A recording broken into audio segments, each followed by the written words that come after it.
All right, welcome everybody to our second Bonding with Great Artists featuring Rembrandt. Got a little bit of the what's on tap section at the bottom, and it will look a lot like the structure of the Norman Rockwell talk.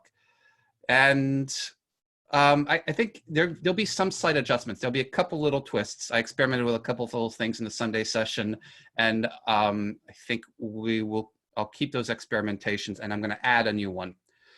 So to begin with, what I'd like to do, well, we've done the Zoom checklist, so we're good to go with there. I'd like to give you a bit of a Rembrandt introduction, and I'll explain why, because I didn't give one for Norman Rockwell. But first, I just want to get a sense from everybody here in the chat, just on a scale of 1 to 10, how familiar are you with Rembrandt? 1, you've never heard the name before, and 10, you've been to Amsterdam, you've seen all his artwork, you in fact wrote a book about Rembrandt. How would you describe your knowledge of Rembrandt? Debbie, a 6. Rosemary, 3. Bonnie, 5. Antoinette, 4. Jean, a 6. And Donna, I'm imagining, yeah, you're pretty familiar, Donna. So great. I'll have to say, before I started doing research for this class, I would say I was probably about a 2, maybe 2.5. And I'd never really gotten into Rembrandt. I don't think I liked him very much. I liked his art very much. It was just too dark for me, and seemed melancholy rather than dramatic. You know, those of you who are familiar with Caravaggio, it's dark too, but it's dramatic. This felt more melancholy. And I'd say right now I'm probably about 6.5, 6.43 maybe. So if you are knowledgeable and you want to fact check me on things, please do. Please do, and correct anything I say that might be inaccurate, or jump in with some other things about his life that you think tie into our discussion. Yeah, Rosemary, so ditto for you about not quite liking him. Yeah, let me ask that question on a scale of 1 to 10. 1 where you don't like Rembrandt at all, and 10, he's your favorite artist. How would you rank your enjoyment of Rembrandt's art? Got a 3 from Bonnie, 5 from Jean. Debbie, a 3 to 4 from now. And Antoinette, you love his etchings. Cool. Rosemary, 2 as well. High regard as a skill and like at a 6. Yeah, Donna, for me, that was something new. I'd seen his skill and I'd been dubious, but getting to know more of his art, I could see much more compared to other artists, why he was considered such a master and why he was such an immediate success in his life. But we're not going to focus so much on the skill. Of course, what we're going to focus on is the art itself, immerse ourselves in the stories, find some personal connections, and then ask Rembrandt what his personal connections are to the art. I do want to give a brief intro into the time period a little bit, because I think it will be helpful for understanding some of the life events that we're going to connect to Rembrandt. And with Norman Rockwell, there's a lot of context that we share with Norman Rockwell and a lot of knowledge that we have. We know people who have been in World War II. We don't know anybody who was part of the 80-year rebellion between the Dutch Confederate States and the Habsburgs. And I wasn't very familiar with the history, so I found it really helpful to get a sense of it as well. And I think there are a couple of major points. One, I came into Rembrandt thinking, oh my goodness, he's got tumultuous art, so they must have been tumultuous times. Quite the opposite. Fact is, he was living in Amsterdam at the height of the Dutch Golden Age, where Amsterdam and Holland was a world power. The East India Trading Company had ships going all over the world and was a kind of its own little nation. And so Amsterdam was the hub of trade and culture world culture. So there's that. There had been conflicts with Spain, and they were kind of off and on in truces and so forth, but they were mainly in the first half of the 17th century, first half of the 1600s. They're mainly in the outskirts, mainly at sea, and didn't affect the flourishing life that was going on in Amsterdam. The other thing that's I think is relevant and interesting here is there was a lot of religious tolerance in the midst of religious turmoil in the world. This is around the time of the developments after the Reformation and the beginning of that. And the Dutch states were caught in a kind of prolonged conflict with Spanish rulers who were Catholic. And they had the Habsburgs, who were the rulers of Spain, had also controlled parts of Holland, and there was rebellion and so forth. But a lot had to do with Catholicism versus variants of Protestantism. And there was one main church in Amsterdam, the Dutch Reformed Church. You can think of it as the Puritans of the Dutch. So there was a lot of religious tolerance. You had Mennonites, you had Jews, you had all kinds of different groups in Amsterdam, but there were also, if you're part of a church, there were also the strong strictures of that church. And the Dutch Reformed Church seems to have been a pretty strongly strict church. Okay. So that's a couple of things about the background that I think will be helpful. Does it make sense? Any questions there, or anything that you said, oh, wait, I didn't know that? Or Luke, you're missing something important. Does that sound good? And remember the feedback loop. Even if it's a no, let me know in the chat it's a no. Or good to go, or a thumbs up, or whatever it is.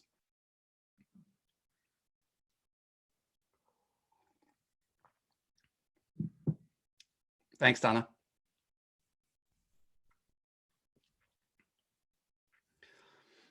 Thanks, Rosemary. Okay.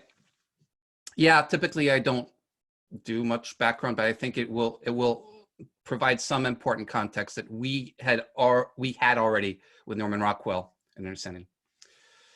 Were Catholics tolerated? Yes. Yes, I believe Rembrandt's father was initially Catholic and then converted. And there was intermarriage, but often what would happen is if you were going to marry somebody, you would change your religion to match up. You wouldn't have a Catholic remaining a Catholic married to a Protestant who remained a Protestant. But there are stories of I think there's I was looking at playwrights, and there's the most famous Dutch playwright at the time period converted to Catholicism later in his life, and it was thought he did so because of a woman. So thanks for that question, Debbie. Now, like we did with Norman Rockwell, I'm going to have an open artwork, which we're going to spend time with. And I sent this out just in the email I sent out this morning, just as a reminder of a link. And did you catch a glimpse of the artwork? Yes, no, a little?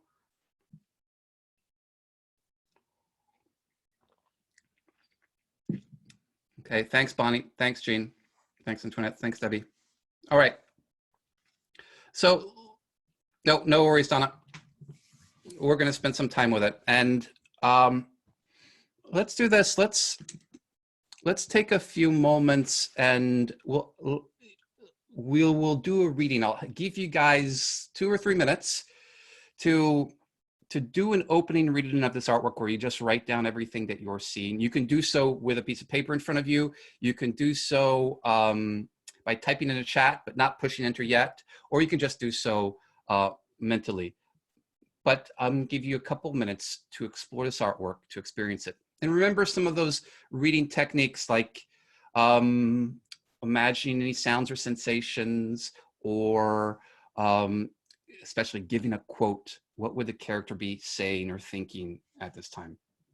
Oh, but before we do the reading, let's give it a quick title in the chat. So everybody, I'm going to show it to you for, I'm generous today, 2.3 seconds, very quickly, and quick title in the chat for this artwork.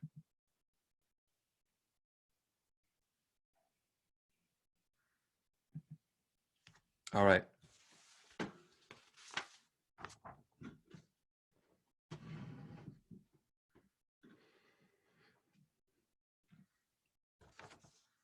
Bonnie, you've got redemption, Rosemary, confessing, Debbie, forgiveness, Jean, forgiveness. Okay, these are great. And remember, that quick title is just your first words, your first impression put into words for what it is that you saw, your starting point for experiencing the artwork. And Donna, you've got heal me. All right, great. So now I'm going to show it to you again, and I'll give you a couple minutes. I'll turn my video off during this time. And feel free to write something out if you like. And I'll show you close-ups as well. Here it is.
Take another 30 seconds.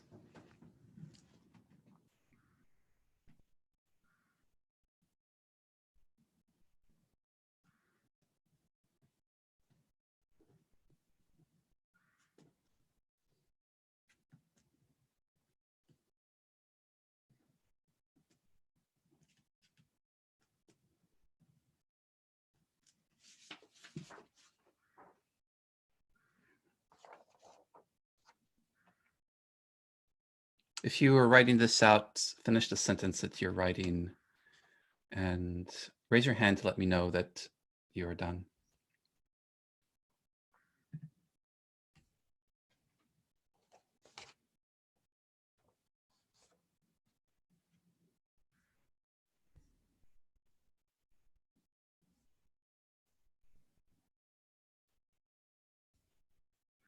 All right, I've got Donna, Rosemary, Jean, Bonnie, and Antoinette and Debbie. Just give me a heads up when you're good. All right.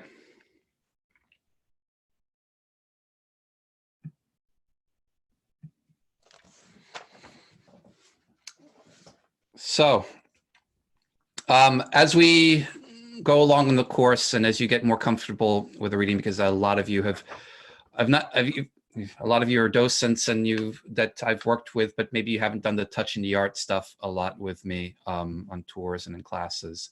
So you'll get more and more comfortable with readings, and maybe if you're starting to feel comfortable, you can say, "Hey, Luke, may I read mine?" And that's the point I'd like to get to, where you're feeling like I want to share what my experience of this artwork is, and because there's so much that somebody else sees and the way they process it and what they say about it. For the moment, I'll read mine, and you can do a couple things. In the chat, you can point out some things that you hear. Oh, no, Debbie. Oh, sorry about that. One technique, Debbie, might be to open up a doc file and type it out there and then copy and paste it. So I'll read mine. And if you want to comment in the chat on the particular things that you saw that I said that you think, oh, that's pretty interesting, I hadn't noticed that. Or if there's a follow-up thought, or if there's something else that you noticed, that, or a way you worded things, or a quote that you gave, include that in the chat. Okay, so here's mine. I just wrote one up right here. An old man envelops a bald young man in drab clothing. His hands firmly but gently press him to his bosom. The young man may be his son. He walked into this, oh, sometimes I gotta read my handwriting. He walked into this group and immediately got on his knees. And they all look much fancier than him in this group. One shoe is off, his cassock is torn, and his feet look dirty.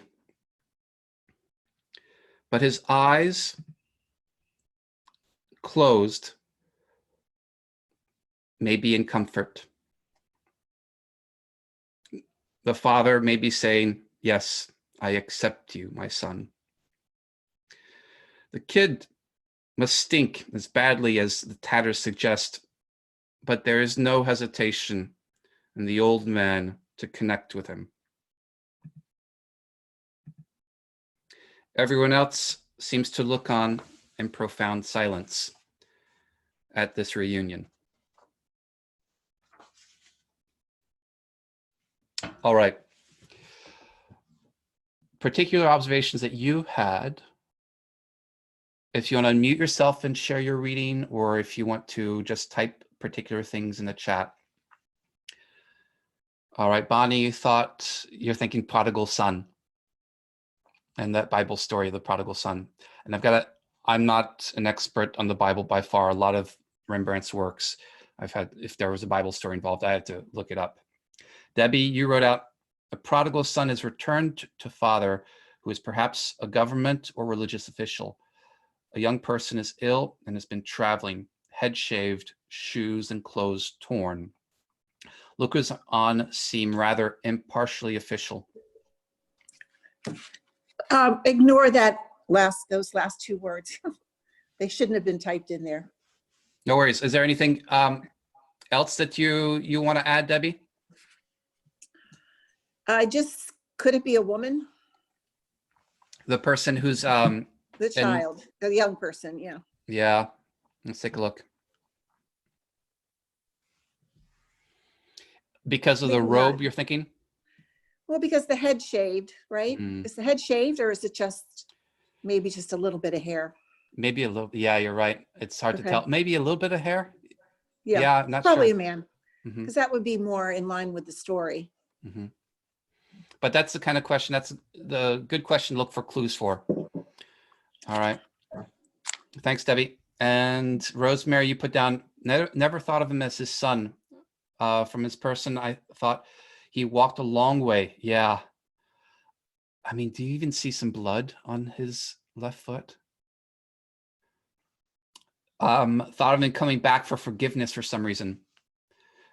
Yeah, and the kneeling down suggests the seeking forgiveness, doesn't it, Rosemary? Thought about the man being a religious official. And is there a woman in far off? And Jane, you're thinking, not sure it's a young person. Yeah, if it's a young person, then they are definitely really dirty. I think there's one, I'm looking at the face and I'm seeing a jawline, a pretty strong jawline, which is what makes me think young. But it's clear, Gene, that it's difficult to tell because of the state this person is in. And then Bonnie, you're pointing some out the compassionate light on his face. Yeah, the only light in the canvas. It's true. And so there seems to be, yeah. So Rosemary pointed out a woman in the very far background. She's got a veil on, right, and a necklace. Oh, the bald spot. Yeah, Gene, it does look like that's that's what Debbie might be referring to, like the hair there. Mm-hmm. And Donna, you're looking at the structure of the painting. The edge of the rug takes us back to the woman's shadows. Okay, compassion emphasis. Mm-hmm. Yeah.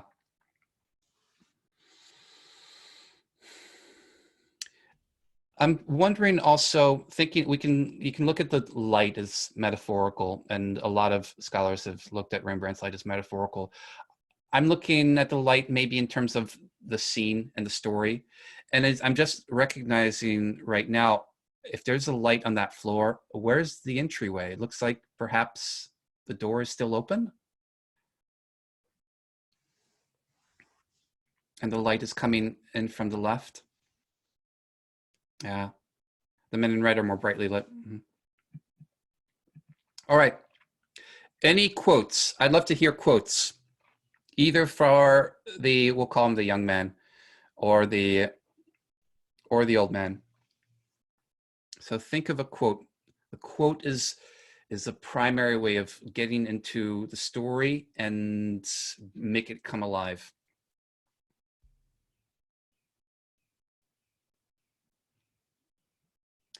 Bonnie, who would you imagine that you're saying, I never thought I would see you again? Are you imagining that for both of them or one in particular? Yeah. What other quotes would you have?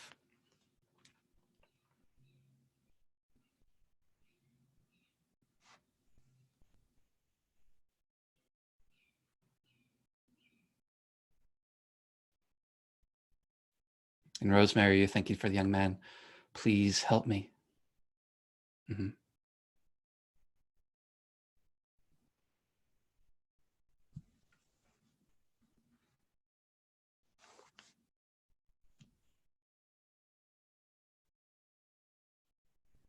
Take a moment, see if you can come up with a quote.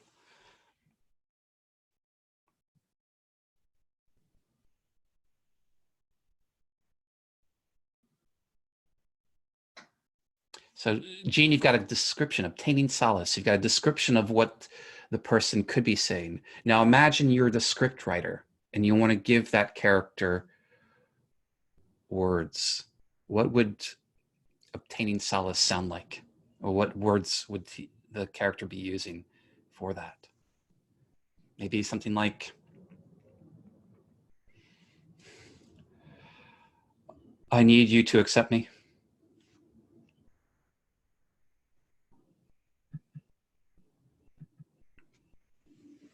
All right. Sometimes it's tricky to think of a quote, but this is a one thing that I want to encourage you constantly to think about. And Debbie, after 12 years of Catholic school, I'm focused on the original son who says, "Forgive me, Father," in the Bible story. And Donna, you've got, "I'm too exhausted to be ashamed." Yeah, he's not even aware. He's let one shoe fall off his foot. Mhm. Okay, great. So, as some of you have guessed, this is a story of the prodigal son, and I'd like to take you through the background story a little bit. Um, story of prodigal son. There are many parts of it, story in the Bible, and um, Debbie, let me know if there's anything major that I leave out here. But basically, an old man has a couple sons. One of them stays home and keeps working and is going to stay with his dad. The other one says, "Dad, can I have my inheritance now? Because I want to go out and live life." And so his dad reluctantly says, "All right, here's your inheritance before I die," and go off. And so that son does that. And this is another image of the prodigal son. But this is the prodigal son out living it up with his dad's inheritance. And so he lives it up, he spends all the money, and then a famine strikes. And the son is not prepared for this. And so he has no money, no means of getting money, and starts to starve. You like the size of that wine glass, right? It's true. Yeah. Yeah. And the son has to lower himself so much that he becomes a pig keeper, feeding pigs.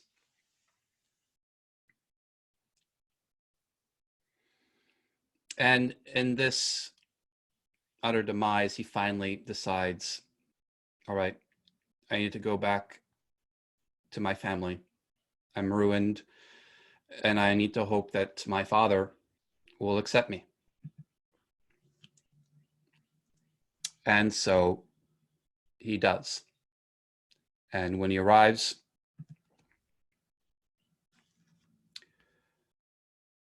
that's the acceptance that he gets. His father welcomes him back with open arms. Now, I've taken you through this little journey here with images that Rembrandt has made himself. He was fascinated by this story. But before we get too much into Rembrandt,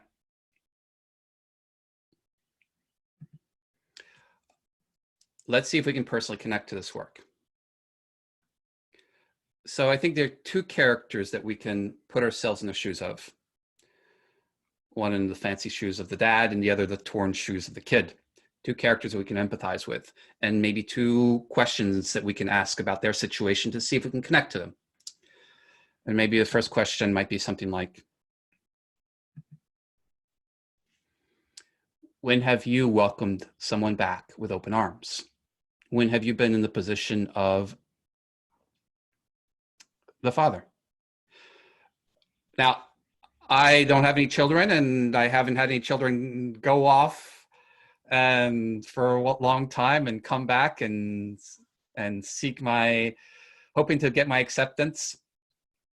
But I've had many instances of friends who I haven't seen for a while, or maybe there's been a little bit of a rift. And if I see them again, how do I act? I'm put in the position of the dad. Do I welcome them back? Do I hold a grudge? Do I shun them? Yeah, Debbie, I love the way the father's hands are so welcoming and solid too. Mm-hmm. Now, the other way that you might empathize with this is the second question. Who would you go to if you desperately needed help?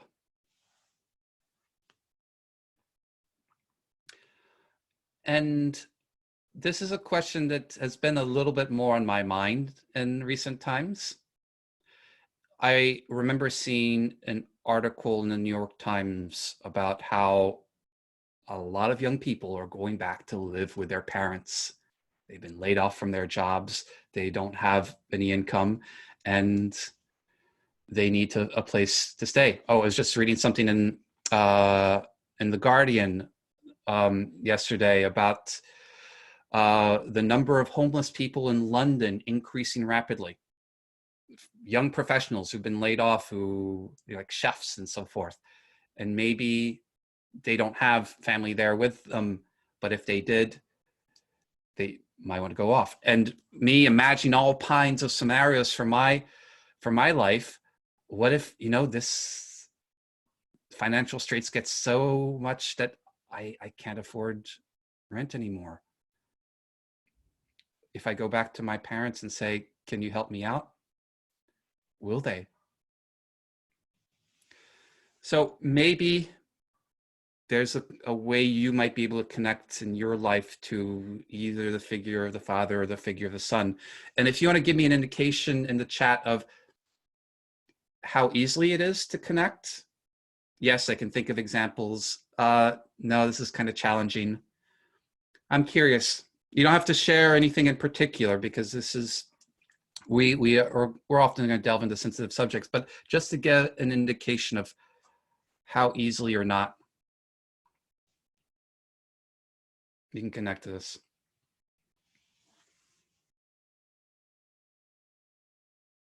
So Jane, you can think of examples, right? And Bonnie, you can relate to the prodigal son.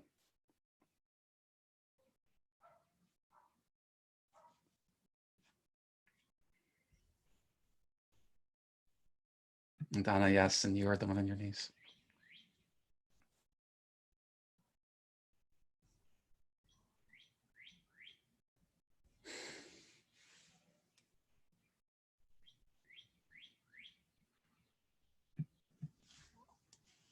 And Bonnie, you're saying, yeah, you too, you're the one on your knees. And Rosemary, yeah. Okay. So the more you can think of a particular instance and even be able to vividly imagine it, recall it in your mind's eye, or imagine a possible scenario, then the more you'll be able to connect this to work. So Debbie, you've got, can't think of an example this extreme, but I certainly can think of examples with my children where I needed to remain calm and tolerate difficult behavior and accept it. Yeah, great, Debbie. And that's exactly the way that to do it, is to think of something that's close to it, the kind of moment rather than the specific moment. And the closer you get to it, you'll have similar kinds of emotions that are brought back from that instance. A friend of mine living in just outside New York City, was relaying a story about checking in on a friend who was living in Manhattan, isolated, alone, and not communicating and suffering from severe depression. And my friend reached out to him and said, hey, what's going on? And heard about how bad of a time he was having, and went and picked him up and said, you're living with me now.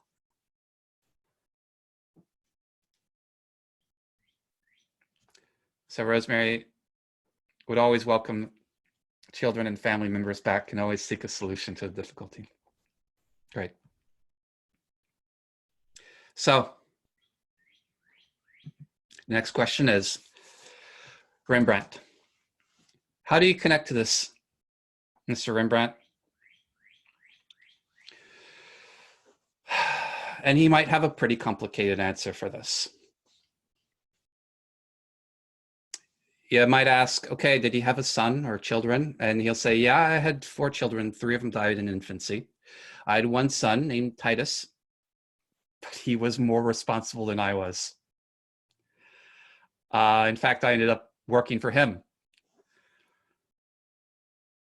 And he died a year before I did, at the age of 27, I believe. So maybe Rembrandt didn't have much of an opportunity to be the father, to be the one welcoming back, but he certainly had the opportunity to be the son, but not as a young man, because as a young man, Rembrandt was astonishingly successful.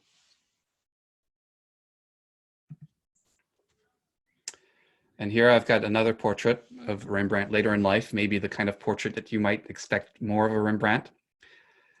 Later in life, Rembrandt was not as successful and had suffered tremendous loss.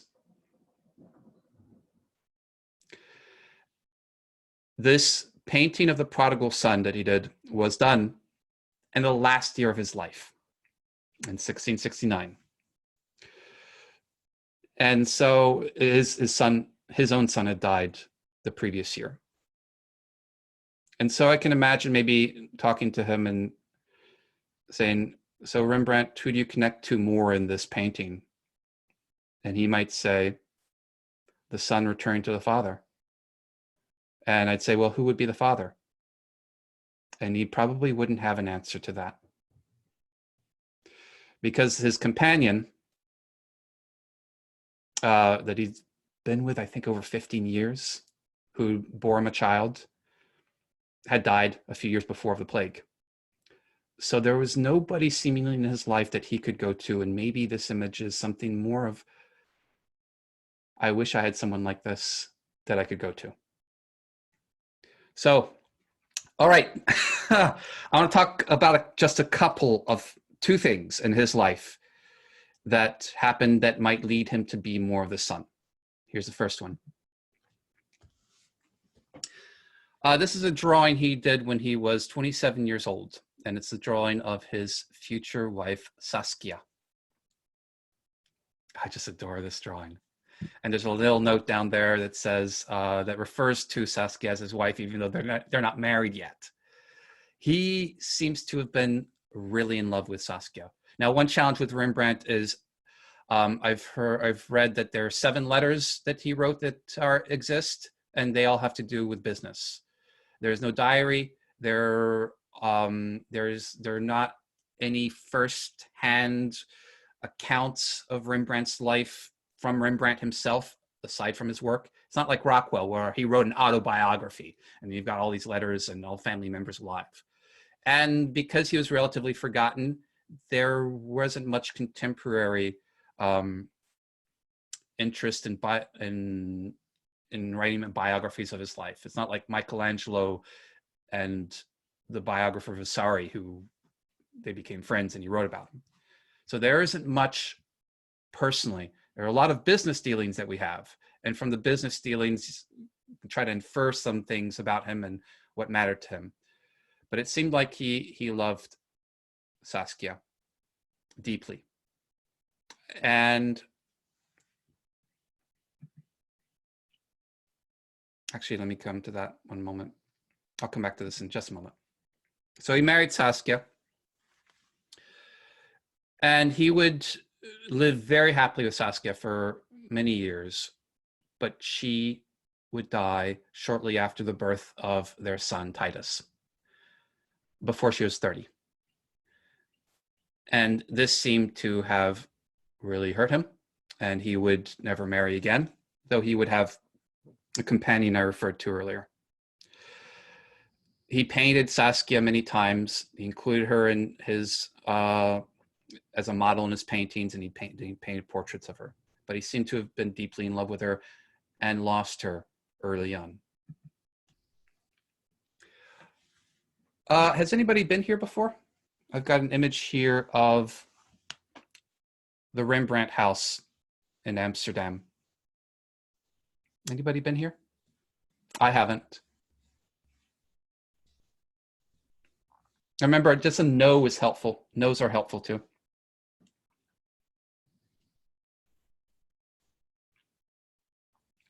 All right, Donnie, walk by. Yeah, Gene, you also walked in the outside. Cool. So this is the house that he purchased after he married Saskia at the height of his career. Because when he got to Amsterdam, he was so in demand for his specific kinds of portraits, especially with a little bit of action in them. And the famous one is the Night Watch. But he purchased this house and he spent a lot of money. And I like the bottom image there where you have all these busts of Roman emperors and all these other objects. He was a collector.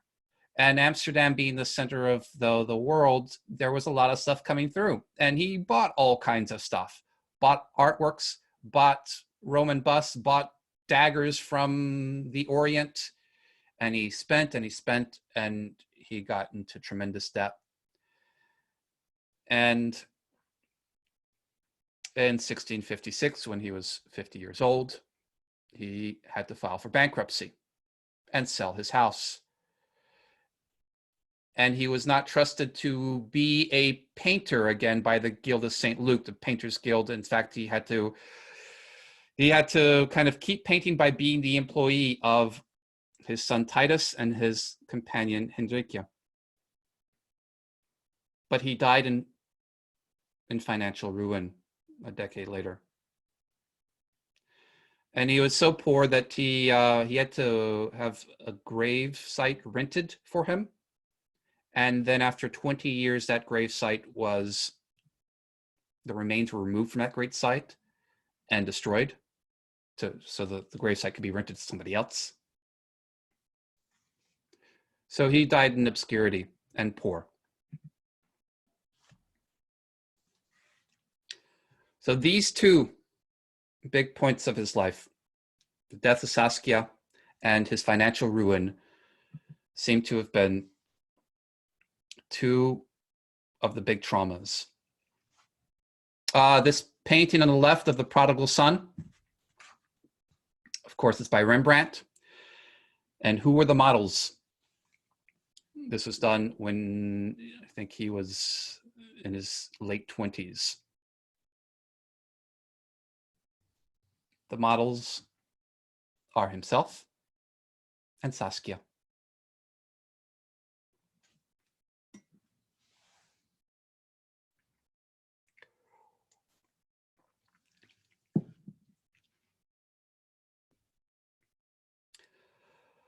All right. Any thoughts here with the prodigal son and how this connects to Rembrandt? We spent a lot of time with his biography there, but I think that might add a lot of. So, Jane, you're asking, is a prodigal son a reflection of himself? Yeah, and that's the fundamental question that I'm asking for each of these artworks. And there are varying degrees to which I can get historical accuracy for these things. So some of them, the artist will say, yep, I did this, and it was exactly this moment I was depicting myself. And but there's an important idea here that I hope that this comparison will illustrate. He put himself in his paintings very frequently, not just as one of his models because he didn't have anybody around, but metaphorically as well. So that this is a reflection of his life. Would he have done another prodigal son painting like the one that's living it up at the beginning of his life after he was financially ruined and had suffered so much loss? I don't think so. Looking at his art and thinking about just the broader tradition of artists in relation to their art, Bible stories are used as metaphor for what's going on in the culture, in society, and oftentimes in the artist's own personal life. And one of the things that seems to distinguish Rembrandt is that he spent a lot of time thinking about how the Bible reflected his life. So do we have documentary evidence that he said, yes, I am the prodigal son? I wish we did. So I've got to imagine the conversation, the possible conversation that I would have with him if I were to ask him here right now, how do you connect to this artwork? Just like I've just asked Jean how she might connect to these characters. Does that make sense, Jean? That was a long answer to kind of explain a lot of the process of doing this, but I hope that was helpful. And Bonnie, you've got the appearance of the sun, world worry, so much loss. All right, anything else?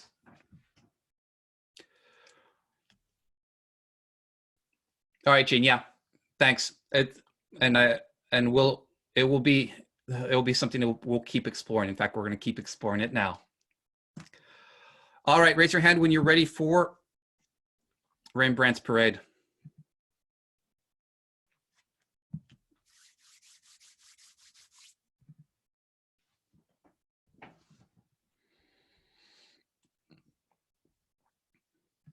All right, great. So remember, the goal of this is to get a sense of the overall, the overall spirit of Rembrandt, the overall feel of his work. And the first thing we're going to do is I'm just going to ask you to give some quick titles in the chat for each of the works. I've got 5 works. And I've tried to pick out some that you might not have seen before, but that are really representative of what I've taken to be his spirit. Oh, do it.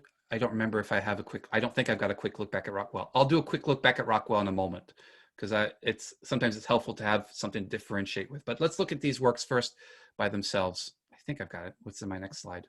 Yeah. All right. So here we go. I'll show it briefly and just put a title in the chat. Here it is. Here's the first one.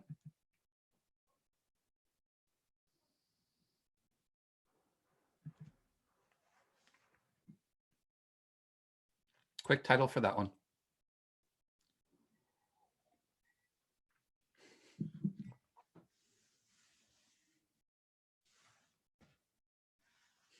Let me in. Hip, hip, hurrah. Don't you? Hi. Time for a chat, dear friend. Okay, great. Here's the next one.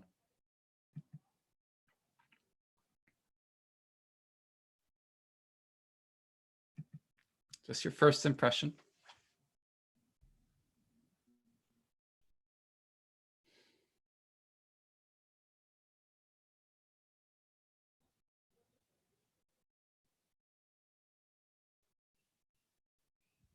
First words that came to mind when you saw that.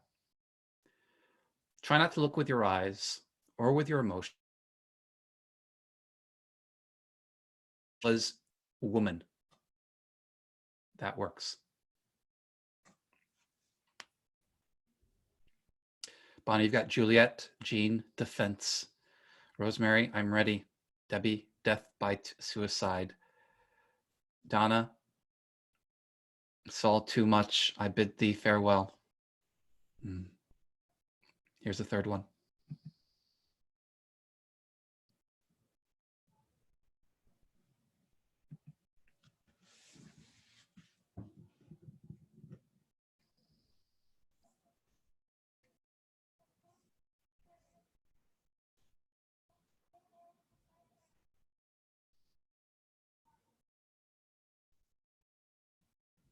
All right.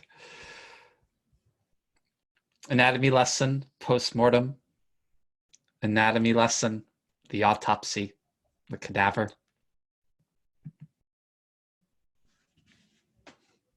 Make sure you cut on the correct side.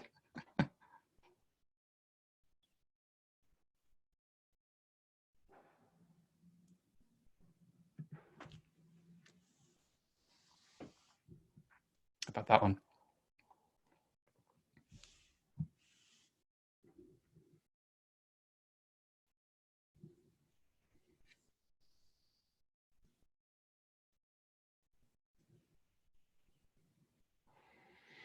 Interesting variety here. Jane, you've got fear. Bonnie, the story. Debbie, woman's work is never done. Donna, thinking I'm dreaming. And Rosemary, relaxing after a difficult day. And I think I've got one more.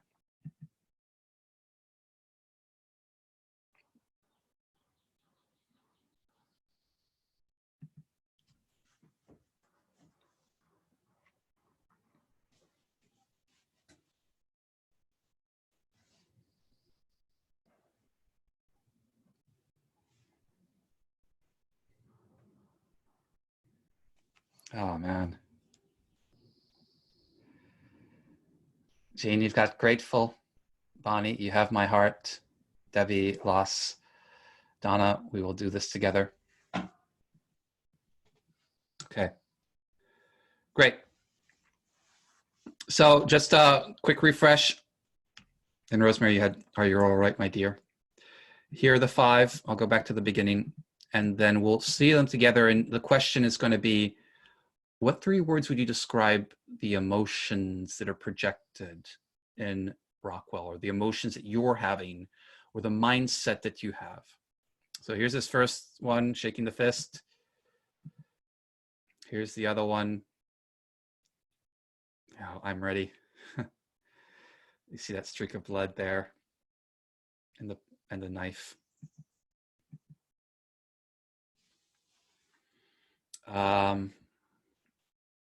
Here's that anatomy lesson, which is actually called the anatomy lesson.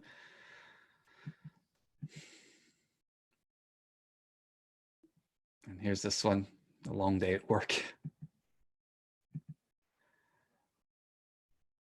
And this one of love and loss, maybe. Okay.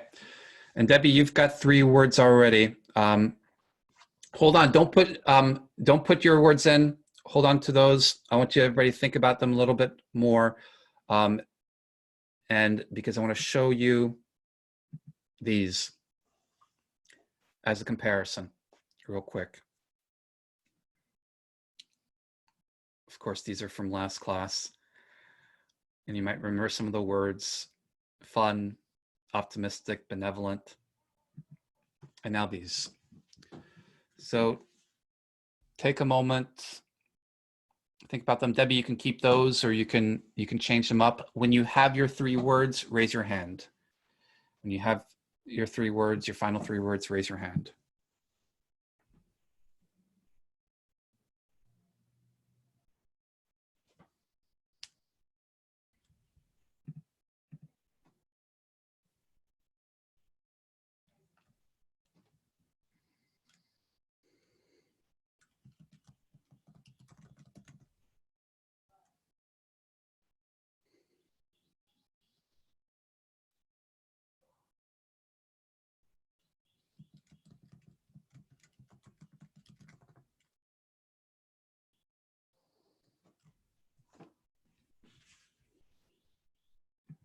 They don't have to apply to all the works, but just the ones that seem most pronounced.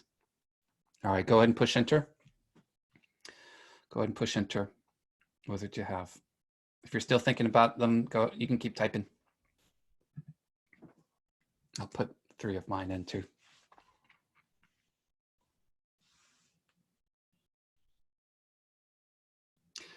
All right. So Debbie, you had anger and surprise and fear and loss. Rosemary, anger, sympathy, and learning. Bonnie, love, loss, and despair. I put down connection, loss, and curiosity. Jean, tragedy, fear, and cheer. Donna, heavy human drama. I like that word, heavy. And Antoinette, you've got humanity, darkness, and emotion. So we're seeing several consistencies in our word bubble here. Some kind of love, some kind of darkness.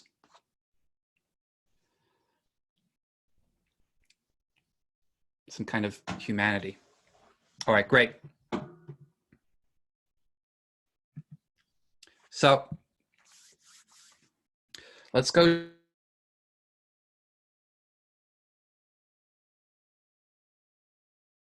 11:28 Eastern time. So officially about 17 minutes. Oh, I just got a note saying my internet connection is not sustainable. Can you guys still hear me and see me? Just let me know in the chat.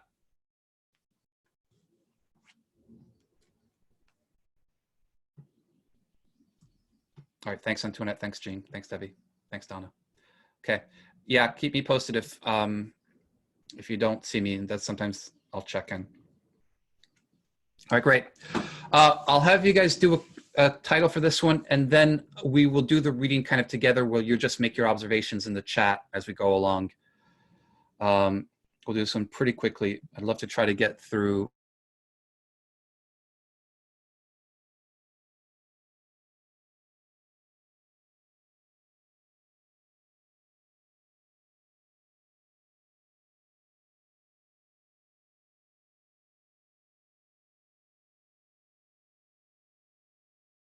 You lost me? Testing, testing. I'm going to pause the recording here for a moment. All right, so let me show that artwork again. Looks like it didn't get through. Here it is.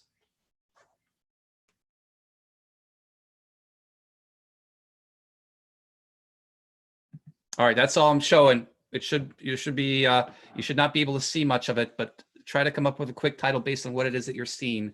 Anyway, just the first words that come to mind.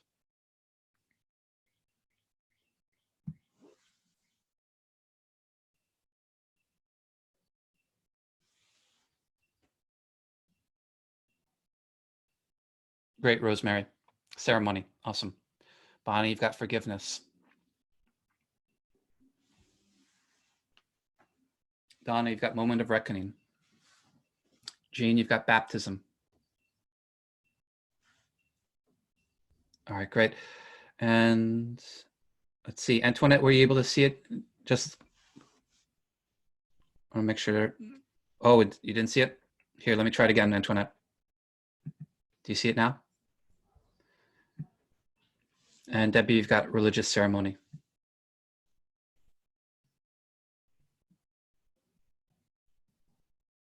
Okay, let me know if that didn't go through, Antoinette.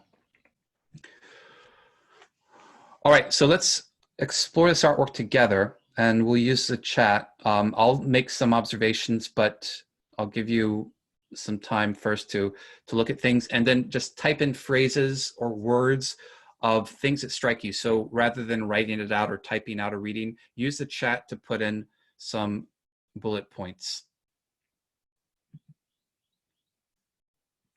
And I'll start again with this. So what are you seeing?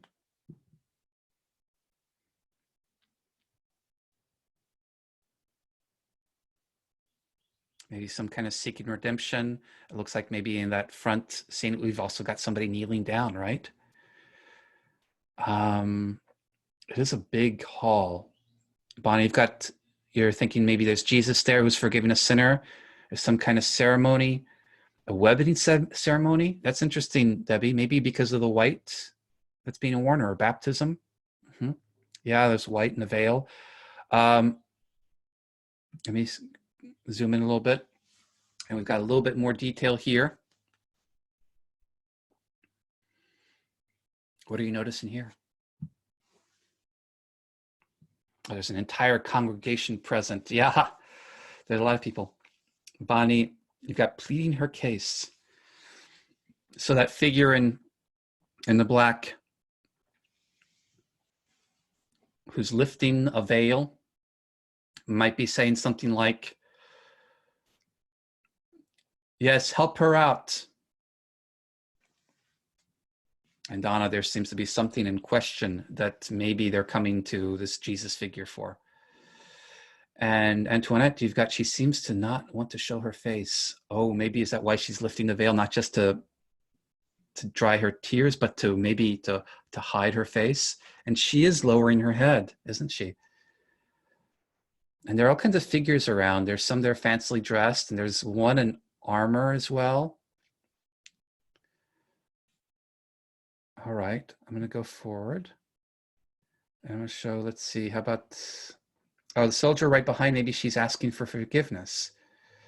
That sounds a lot like the prodigal son. She looks like she needs help. She's in trouble for something serious. Yeah, it looks like this. She's got a group of people around her that have come with her, and they've come to Jesus seeking some kind of help. Yeah, Jesus looks like he might have his apostles behind him. We're also drably clothed and not wearing shoes.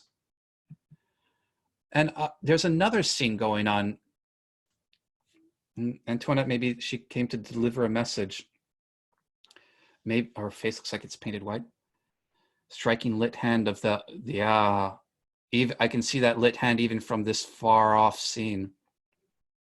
There's another scene going on a little bit in the distance, right here. What are you noticing here?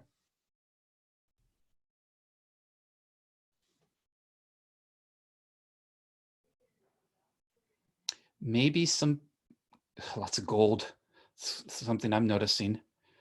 Very ornate. It reminds me of walking into St. Peter's Cathedral in Rome. Yeah, you know what? I guess it's now that I'm thinking it was St. Peter's around. And it looks like a judge and jury. There's somebody who's seated up there, and there's a lot of people coming up, and they see, oh, they're kneeling before this person between these two pillars. Wizard of Oz asking for courage. Looks like another kind of religious ceremony with some kind of judgment going on. Perhaps, yeah. But a figure with some turban and a cloak who's got all these people coming to him. So we've got two scenes of figures going towards an authority. All right, great. It's interesting. You guys are thinking, okay, maybe the woman needs some help, or maybe it doesn't look like a marriage ceremony now because she seems sad. Here's an image of a similar or the same Bible story. And this might help to figure out what the background story is here. So you've got Jesus here, and on the left side, you see some pretty rotten looking fellows. And maybe Mary Magdalene, right? And Jesus is holding her hand, pointing at her. And you see that that guy with that particularly strong jutting jaw has a rock in his hand. So this is from that story of Jesus and the adulteress. So I want to go into it a little bit here. Jesus is teaching in the temple, and some scholars and Pharisees, and I had to look up the word Pharisee. A Pharisee is a particular sect of Judaism that's really strictly abides by the Mosaic law, and they've got this woman with them who has committed adultery, and they want to bring her to Jesus to ask what he would do with her, because there is a particular punishment for adultery according to the official law, and that is to be stoned to death. And so they bring her to Jesus. They could also bring her up to that other high priest up there, literally high priest, to ask what he would say. And of course, he would say she needs to be stoned to death. But they want to test whether Jesus is going to follow the official rules. Now, we've got two different moments in the story in these two depictions, kind of like a before and after. As you probably know the story, Jesus says something like, will he who has not committed a sin cast the first stone? And so they all leave because nobody's not committed a sin. And so and then he shows forgiveness to her. In this painting, though, we are not seeing Jesus forgiving her. We're seeing the moment before that. What we're seeing is a choice being made about how to judge her. And there are two judges here. There's the high priest who will condemn her according to the strictures of the Mosaic law. And then there's Jesus, who's going to have a very different approach to judging her.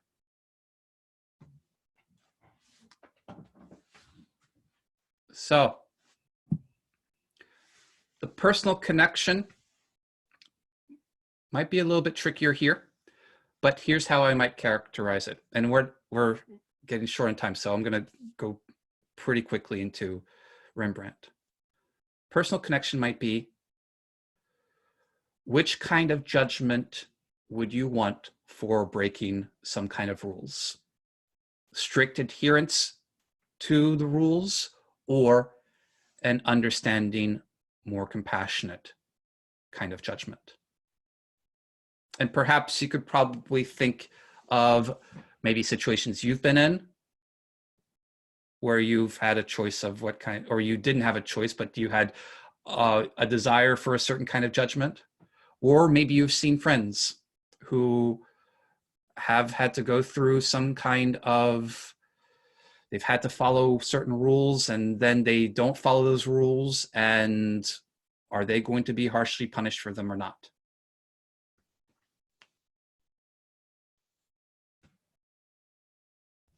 And Rosemary is saying, understanding the circumstances should come into play.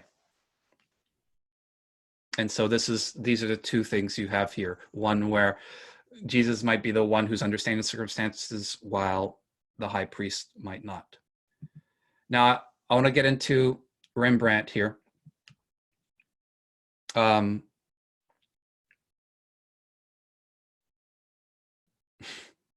on which side of the rule breaking you're on. Yeah.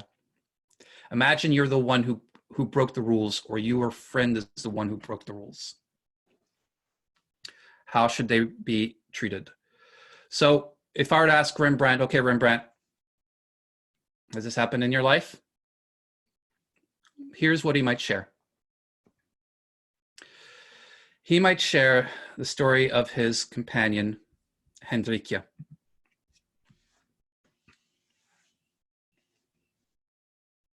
And Hendrikia was a servant that moved into his home a few years after, maybe not too many years after his wife died. His wife died in 1642, and I think in 1644 she moved in. And pretty soon they start to have a romantic relationship. But they don't get married for a couple of reasons. One, financial. It was the terms of the will that Rembrandt could still be the executor of her will as long as he did not remarry. And very likely because he so deeply loved Saskia that he didn't want to remarry. Nonetheless, he has a relationship and she gets pregnant. And she is part of the Dutch Reformed Church. And the Dutch Reformed Church has pretty strong strictures about marriage. And so they summon her to a church council and ask her about her relationship with Rembrandt and why she's pregnant and all this. And they learn everything they can, and then they ban her from communion and they censure her. And I can maybe imagine Rembrandt looking at this figure of the adulteress and looking at Hendrikia and saying, I would much have rather had Hendrikia judged not by this group who's following these strict rules, but by someone who's more understanding and compassionate.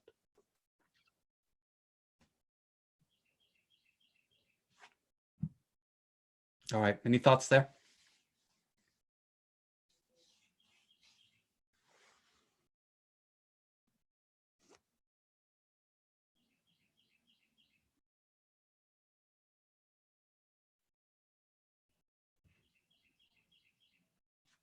Oh, remember the feedback loop. Just let me know if you're good to go.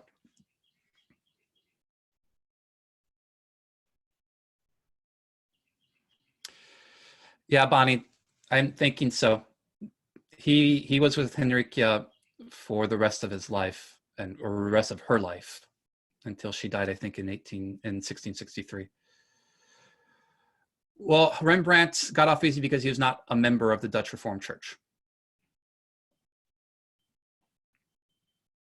Yeah, she was beautiful. Yeah, it's interesting. One detail about this: this is a portrait of Henrique by Rembrandt. I don't know that he did any others. He included her maybe in a painting of his or two, but not to the extent of Saskia. But that ring that she has on her necklace that she's kind of maybe pulled out a little bit. That's what, yeah, Bonnie, I'm wondering about that too. Maybe it's the ring that she can't wear, but it's there to show the bond that she has with Rembrandt. All right, it's 11:45 right now. How about another 7 minutes or so? Does that sound good to you?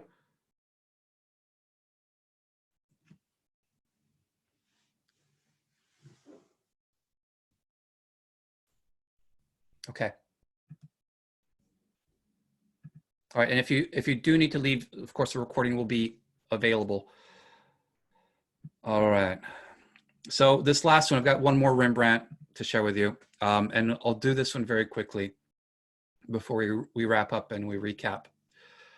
Just a quick title for this one. Thanks, Gene. It's a quick title for this one.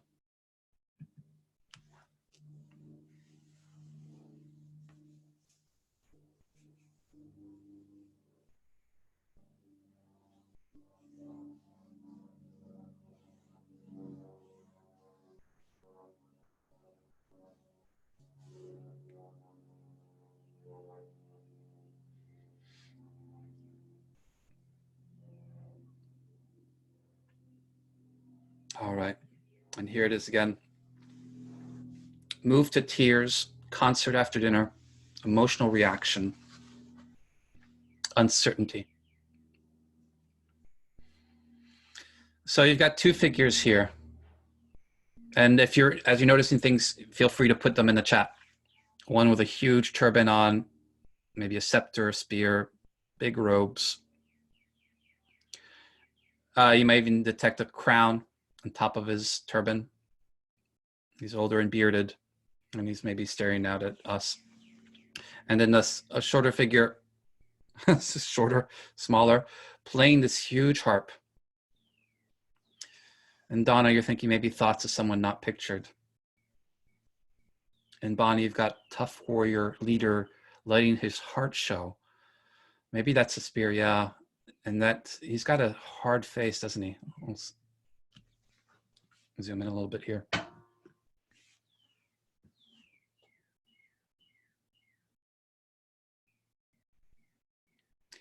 And here you might imagine the sounds playing of the harp. And his eyes look haunted. There's darkness around him and he's staring and he's covering up his face. His thoughts are somewhere else, preoccupied. And there's that young man gently strumming the harp.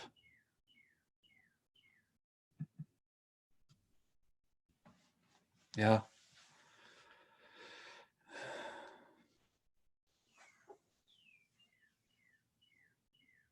Yeah, you're liking the skill level there, Donna. Mm-hmm. And the harpist almost looks triumphant, like he's accomplished what he's wanted.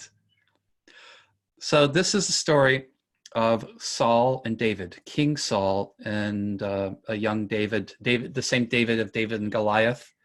So this is before David faces Goliath. This is when he became think, the armor bearer to King Saul, but his main purpose was to play music for King Saul.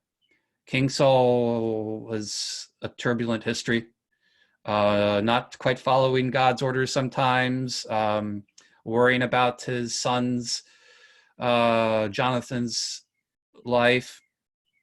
All right, Gene, I'll see you next week. And what would happen to him is he would get these bouts of madness. God would send him these bouts of madness. And the only thing that could help him overcome the grief, the anger, was David playing his harp for him.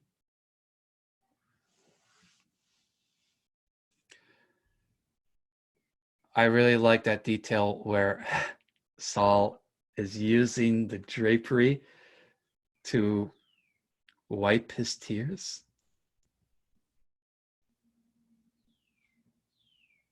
So he is getting some kind of solace here,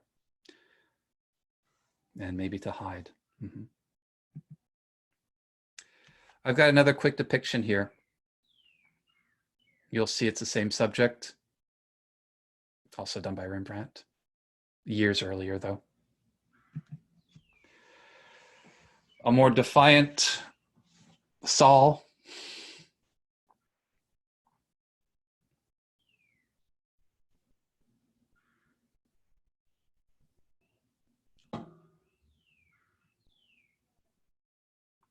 Donna, I think that perhaps he did. He had busts of Roman emperors in his home. So he probably could easily see himself, you know what? Maybe one day I'm going to be a bust of a Roman emperor in somebody else's home. Yeah, pompous Saul, Rosemary. So, personal connection. If you're in Saul's position, what is a source of consolation? What is a source of consolation for you when there are bouts of grief, of sadness, when things are feeling pretty rotten?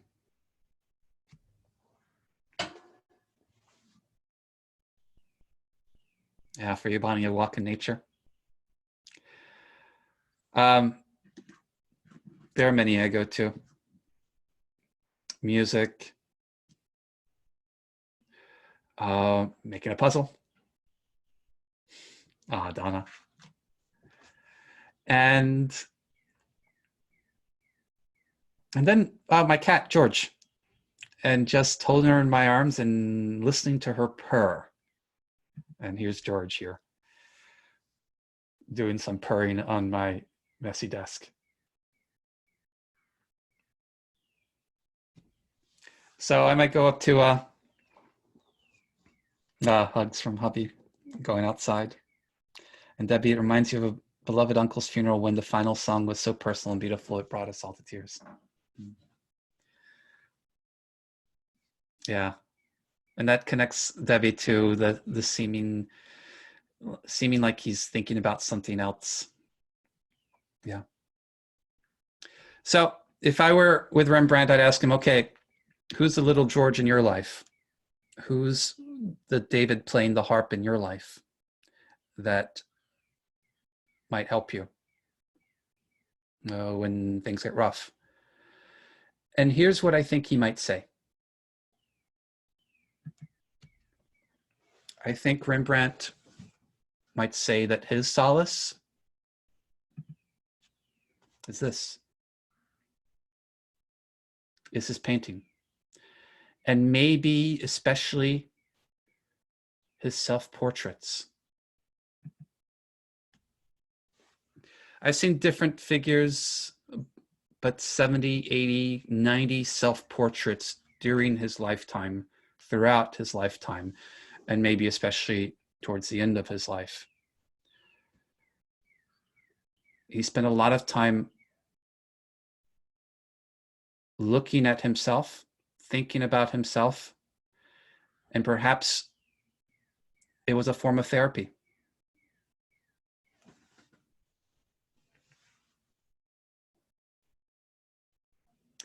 He didn't keep a diary. And there's something interesting. There were two catalogs made of his possessions, one when he went into bankruptcy, another one at the end of his life. And there was in both only one book in all his possessions, among all the Roman emperor heads and daggers from the Orient. And that was the Bible. He had no other books. Not a man of words, no diary, no letters that are extant. But maybe that journal that he was writing was his own portraits. So that's Rembrandt. Tell you what, we're short on time, so I'm not going to go through this portion right here. I'll tease you with the images because I'll get through it. Yeah, Donna, he'd written in the sketch to his wife, and I think those were the words for his wife there. So this we're not going to discuss this, but just to give you a quick indication of something that we'll do, we'll bring this back up. We're going to compare these artists to each other as we go through and see how they might show what they might focus on in life and what they would choose to focus on differently to capture their spirit. But just as a quick recap, we saw these three images. One of seeking solace, another of a different kind of seeking solace, seeking an understanding judgment, and then a third one of seeking solace not from someone, but from something, from music or from activity. So last question I have for you is this. Like we did for Norman Rockwell, and we asked him that. If Rembrandt were around today, what would he paint? What subjects would he focus on today?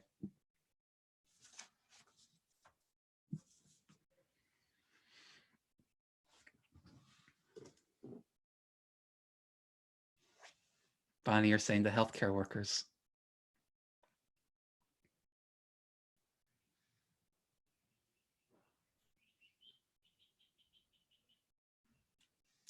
Donna, dying alone.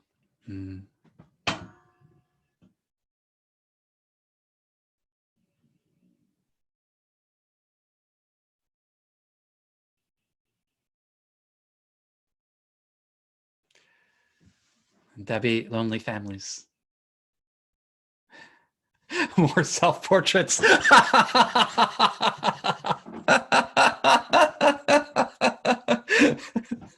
That's pretty good, Rosemary.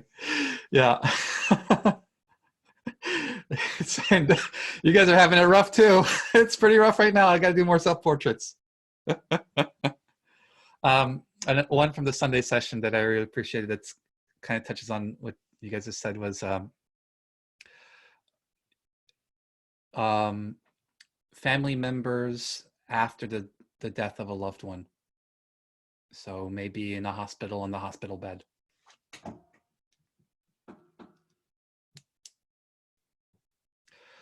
All right. So that's where we'll end it. We went for a little bit longer. I hope that, yeah, Debbie? Oh, can you hear me? Yeah.